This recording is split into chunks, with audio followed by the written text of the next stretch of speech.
Most people don't fail at productivity because they're lazy or lack discipline. They fail because their habits collapse the moment energy, focus, or motivation dips. And that's why being productive on a good day means nothing if it doesn't survive a bad one. I'm Salim and I'm a practicing medical doctor. And between hospital work, coaching, running a YouTube channel and everything else, I don't get to rely on perfect days. What actually changed everything for me wasn't working harder or trying to be more disciplined. It was fixing a few invisible habit problems that most people never notice. And in this video, I'll share 5 habits that don't just make you more productive, they make productivity stick even on low energy, distracted or stressful days. Each habit targets a different failure point, so if one doesn't apply to you, the next probably will. So the first reason most habits break down isn't because of a lack of motivation. It's because we expect discipline to carry the habit every single day. Discipline is what's known to force you to start doing things despite not wanting to do it where you expect friction. But this only works up to a certain point, which is mainly where friction is low. The moment starting feels heavy, unclear or mentally demanding, discipline has to work much harder, and that's when your brain begins to delay. Not because you don't care,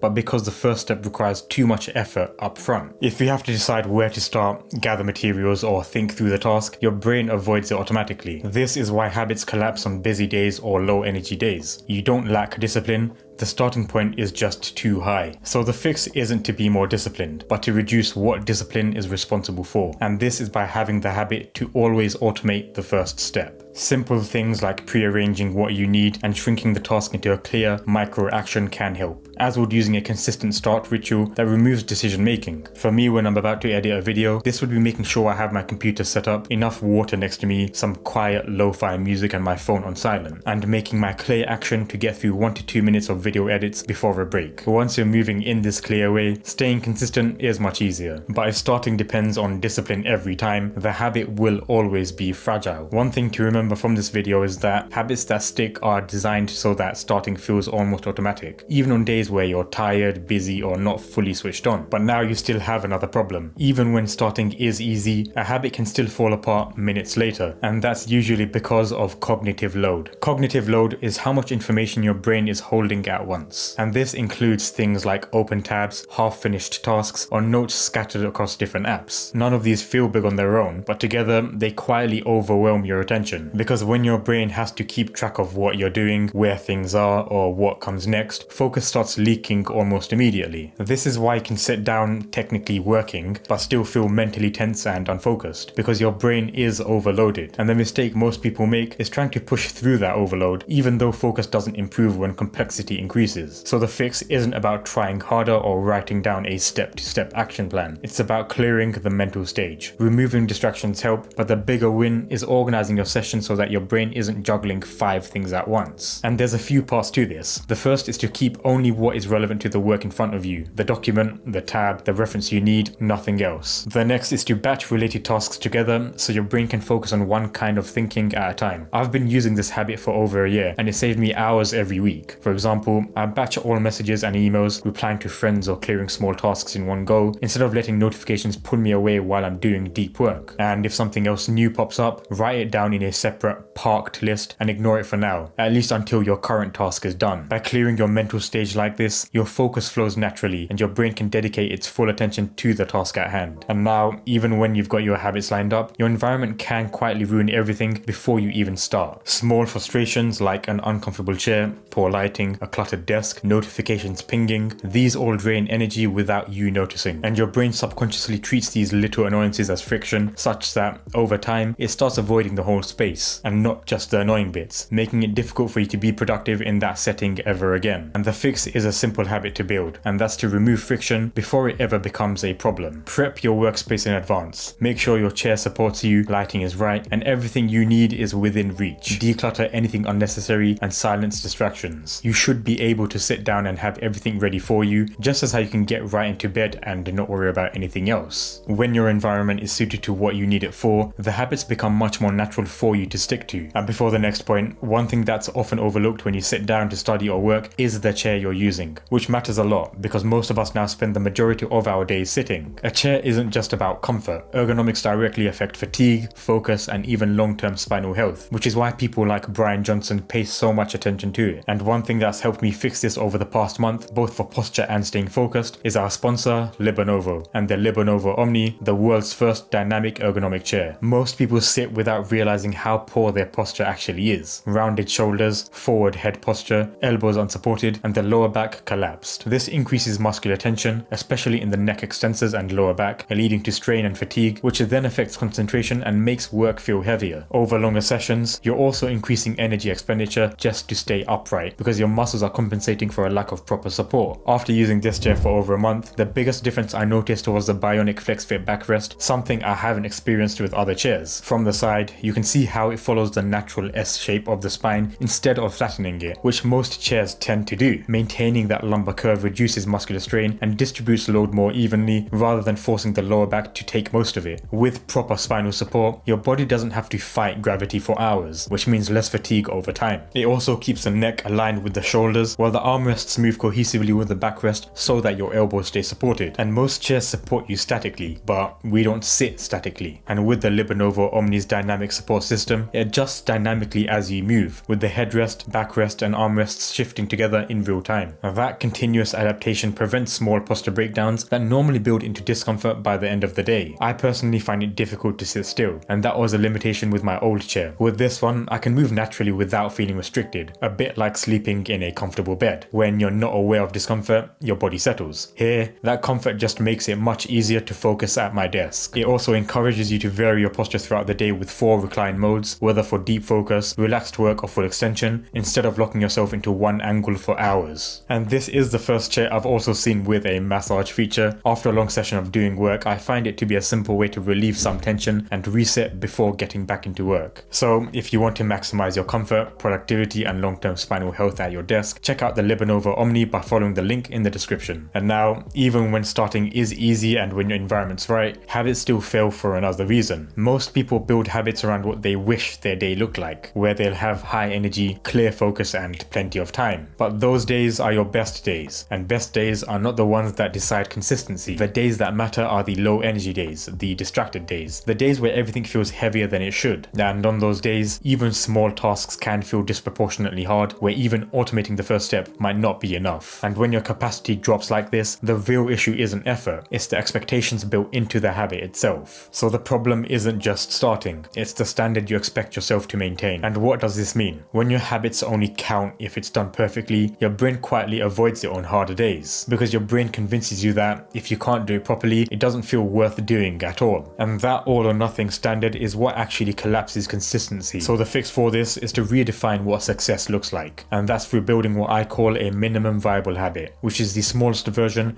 that still keeps the habit alive. Instead of writing 1,000 words, write 100. Instead of a full workout, do 5 minutes of movement. Instead of revising a whole lecture, review 1 page or answer 1 question. The key is that minimum progress becomes non-negotiable even when energy is low, because once starting feels achievable on bad days, consistency stops relying on how you feel. And most days, once you show up at that level, you naturally do more anyway. But even if you don't, the habit survives, and that's what actually compounds long term. And now the final reason habits quietly break down is because people treat recovery as optional. Most people think consistency comes from longer sessions and pushing through fatigue. So when a habit starts slipping, they assume they just didn't try hard enough. But more often, it fails because you stayed depleted for too long. When your brain and body are fatigued, friction increases, focus drops, and the habit starts feeling heavier each time you return to it. And over time, your brain learns to associate the habit itself with exhaustion. And you felt this before, after a long day studying or a busy shift at work, even small, normally easy tasks suddenly feel impossible at home. And that's when avoidance kicks in as self-protection, because your brain has learned that this habit comes with a cost it can't afford right now. So the fix to prevent this from happening in the first place is to have built-in micro recovery. These are short, intentional resets that prevent fatigue from accumulating in the first place. Things like standing up, stretching, a 5-minute walk, a few deep breaths, or even just stepping away from the screen. They're there to protect your overall momentum, because consistency isn't about how long you can push in one sitting. It's about how often you can return to the habit without it feeling draining. The micro recovery points are there to top your mental mental and physical state up so that you don't ever hit 0%. When recovery is part of the system, habits stay sustainable. And these habits that don't exhaust you are the ones that actually last. All of this will help you build better habits and improve your productivity. But even with the right system in place, there's one thing that can still stop you completely, and that's your mental health. I've had plenty of days where I had the time, the plan, and the intention, but mentally, I just couldn't move. So I spent years figuring out how to keep making progress even on those low days, because avoiding them completely is unrealistic. Understanding how to keep making progress on these days is what helped me get through med school, full-time work as a doctor, and running this channel. And in this video here, I'll break down exactly how to do that so that you can work with your mental health and not against it. So click the video to learn more.